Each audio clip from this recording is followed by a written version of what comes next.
Nagbanta po ang ilang mga depositor ng mga nagsarang bangko na kabilang ng grupo ng Legacy. Ididemanda raw nila ang Philippine Deposit Insurance Corporation o PDIC kapag hindi pa sila nabayaran sa loob ng 6 na buwan. Sabi naman ng PDIC, nagsimula na silang magpadala ng mga tseke sa mga deposito. Nakatutok si Joseph Morong. Nag-aalala ng pumunta sa opisina ng Philippine Deposit Insurance Corporation o PDIC si Vicky Ronquillo. Depositor si Ronquillo sa nagsarang bangko Parañaqueng hawak ng Legacy Group. Nagsara na ang bangko kaya sa PDIC na siya humihingi ng saklolo. Ang PDIC kasi ang insurer ng mga deposito sa mga bangko. 12 ang account si Ronquillo sa Bangko Parañaque. Isa rito may depositong 250,000 pesos. Pero ang pinaghirapan niya sa pagtatrabaho sa bansang Angola na para sana sa mga anak niya. Inipon-ipon ko yan para sana mag-retire na ako with my kids, to spend time with my kids.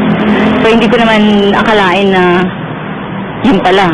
Everything is gone, will be gone, if ever, na hindi mababayaran ng PDIC. So far, amongst us, doon sa forum namin sa internet, nobody has received any letter or anything at all, nothing. Abril daw nitong taon, sinabi raw ng PDIC magpapadala ito ng mga notice ng status ng kanilang mga deposito.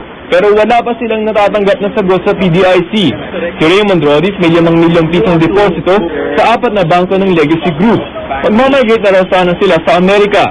Dinidelay ang bayad ng mga legitimate depositors because walang perang ang PDIC. Hindi sila liquid. Ubus na ang PC ng mga depositor. Kung hindi na may babalik ng PDIC ang pera nila sa loob ng 6 na buwan, magsasampa na sila ng kaso.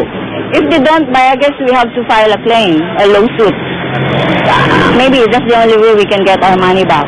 Sa isang statement, sinabi ng PDIC na nagsimula na raw sila magpadala ng mga cheque ng mga depositor ng mga bangko ng Legacy at di na raw kailangan pumunta sa opisina ng PDIC. Sa kasalukuyan daw ay na-validate na nila ang 51,180 na deposit accounts.